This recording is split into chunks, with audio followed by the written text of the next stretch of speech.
महाराष्ट्राचे पहिले मुख्यमंत्री स्वर्गीय यशवंतराव चव्हाणांनी ज्यावेळेस उजनी धर्माच्या निर्मितीच्या पायाभरणीचा कार्यक्रम होता, त्या पायाभरणीच्या कार्यक्रमामध्ये यशवंतराव चव्हाणांनी विठ्ठलाला साकडं घातलं होतं आणि विठ्ठलाला साकडं घालून विनंती केली होती की हे पांडुरंगा, मला माफ कर, मी तुझी भीमा अडवतोय.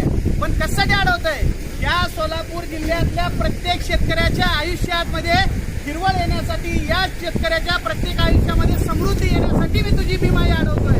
त्यामुळे मला माफ कर आणि माझा सोलापूर जिल्हा सुजलाम सुफलाम कर. आणि अशा प्रकारच्या वाक्यानं त्या उजनी धरणाची निर्मिती झालेली असताना कुठेतरी सांडपाण्याचा विषय काढून 5 TMC हक्काचं माझ्या शेतकऱ्याचं पाणी त्या ठिकाणी जर त्याच जिल्ह्यातले पालकमंत्री सोलापूर जिल्ह्याचं पालकत्व असताना जर अशा प्रकारचं करत असतील तर हा घोर अन्याय आहे. आणि आपल्याच पालक म्हणून घेतलेला असतानाही आपल्या लेकराबाळावर किंवा आपल्या अंदर असणाऱ्या सगळ्या ह्या गोरगरीब जनतेवर, शेतकऱ्यावर असलेला हा अन्याय आहे.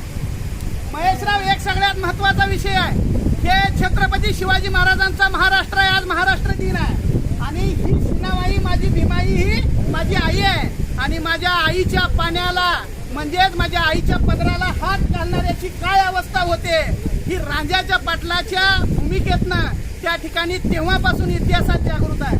त्याच्यामुळे एक लक्षात घ्यावं की सुजलाम सुफलाम असणाऱ्या, हिरवळ असणाऱ्या त्या ठिकाणी आमच्या सोलापूर जिल्ह्याच्या पाण्याच्या संदर्भात जर कोणी वाकडा तिकडा निर्णय घेत असेल तर हे अत्यंत निलाद्री गोष्ट आहे आणि ती आपण लक्षात घेतली पाहिजे.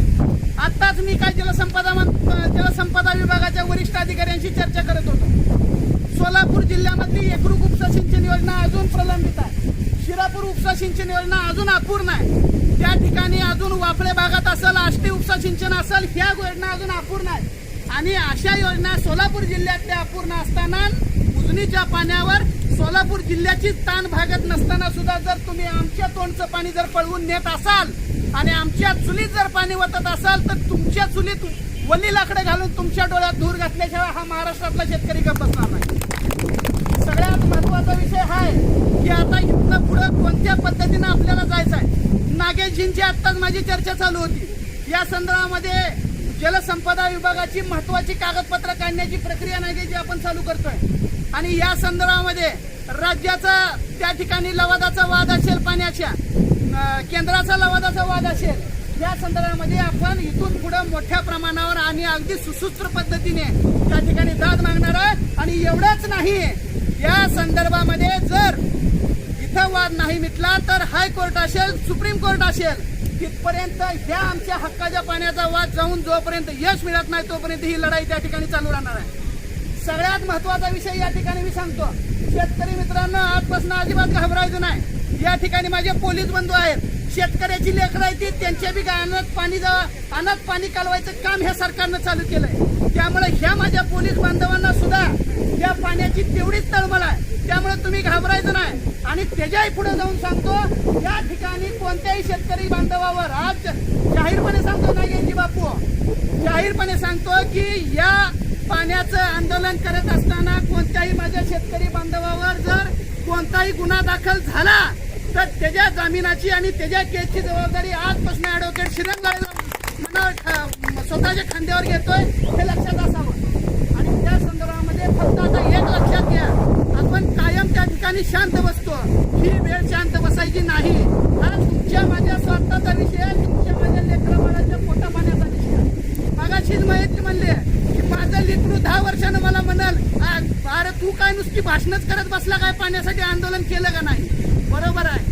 पुढच्या पिढीनं, तुमच्या लेकराबाळानं तुम्हाला जर वाकडं तिकडं प्रश्न विचारावं असं वाटत नसलं तर आज तुम्हाला जागृत होऊन त्या ठिकाणी या यशवंतराव चव्हाण पाणी संघर्ष समितीच्या माध्यमातून त्या ठिकाणी मोठा लढा उभा करून जे हक्काचं पाणी पळवून न्यायचा घाट घातलाय ते थांबवलं पाहिजे.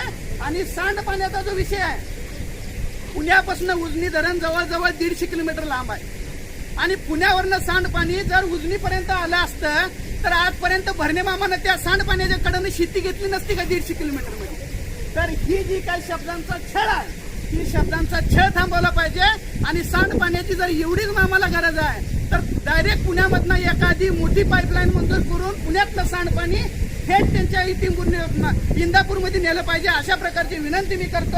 आणि या माझ्या मायबाप शेतकऱ्याच्या पाण्याला हात घालणाऱ्या पालकमंत्र्यांना किंवा जी काय या निर्णयामध्ये सामील असणारे अधिकारी असतील किंवा राजकीय नेते असतील त्यांचा जाहीर निषेध करतो.